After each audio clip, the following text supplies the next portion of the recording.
Alrighty guys, so I recently just did a big brake overhaul for 335. We got new rotors all around, stopped export rotors, we got some Hawk HPS 5.0 pads, and we got some new ECS tuning stainless steel brake lines. So that's in the last video, but now to bleed all the lines to get all the new brake fluid in there and make sure there's no air after I took out the old lines, put new ones in. There was of course some fluid loss as you expect, because I mean there's fluid on the line, so that's one reason to do it. Also the fluid's about 2 years old, so let's get it changing now. The car is at 99,000 miles, about 100 away from 100,000, so I figured it's a good time to get all the stuff done.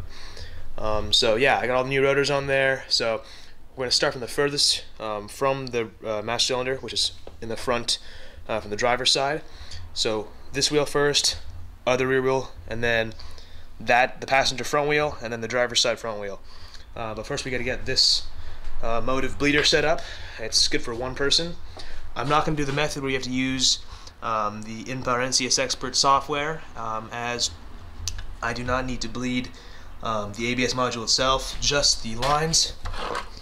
We're going to fill this guy up to probably just about 1 liter, and then we'll pump it up to, I want to say around 20 psi, and then we'll hook it up with some of this stuff. This is the brake fluid I'll be using. This is what ECS tuning, or not ECS tuning, FCP Euro recommended for my uses. You can go ahead and check out what they got to offer.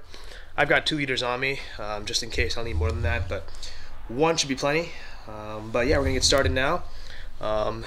First of all, you want to pop off the brake fluid reservoir cap.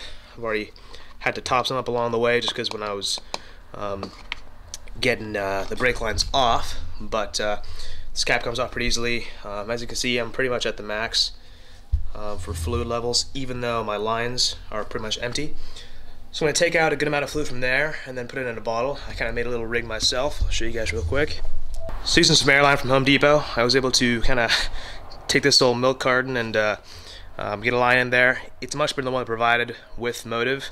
I mean, Motive sells a nicer one, obviously, but I didn't feel like spending money on a plastic bottle and a tube, so I kind of made this myself.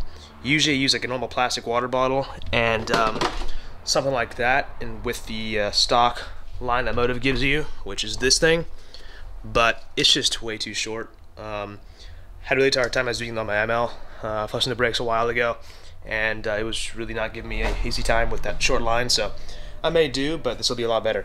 So I'm going to go ahead and get the rig started over there at the reservoir, and then I'll be back over here. Alright, so right now I'm going to start off by syringing as much brake fluid as I can out of the reservoir, put it in this container over here.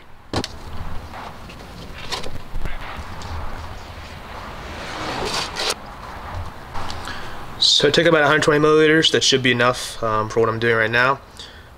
You don't want to run it dry, because if you run it dry you need to bleed the ABS module, which is kind of a pain in the ass, so I'm not going to do that. But I'm going to get my Motive bleeder and set up right now.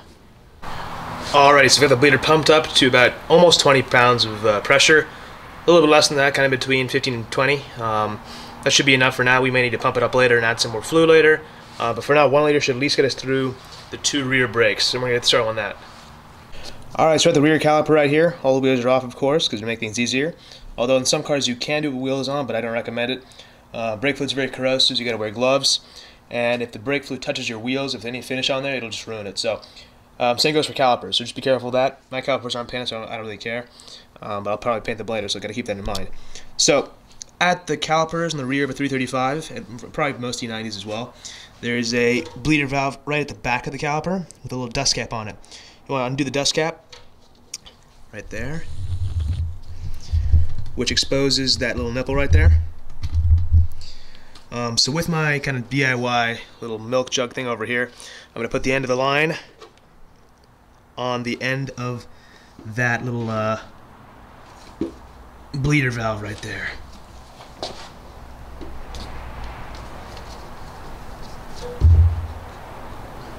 Just like so.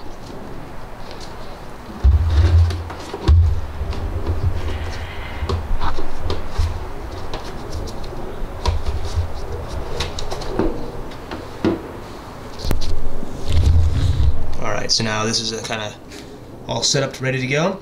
One thing you may want to do is put a little piece of cardboard on the floor, just in case there's any leakage out of here. There shouldn't be, but just to be safe. Alright, you're going to want to get a 9mm wrench, just like this one, and slowly undo the bleeder valve.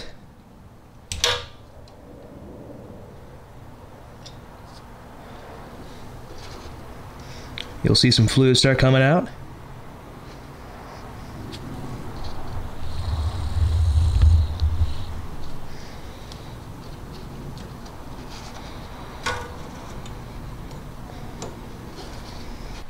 Alright, so once again the fluid is now clear, which means we can close the bleeder valve and move on to the next caliper.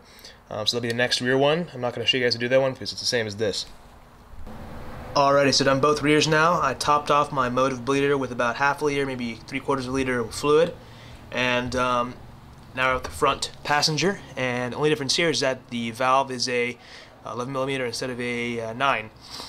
So same exact thing, just keep doing what we're doing. Make sure the pressure is still the same.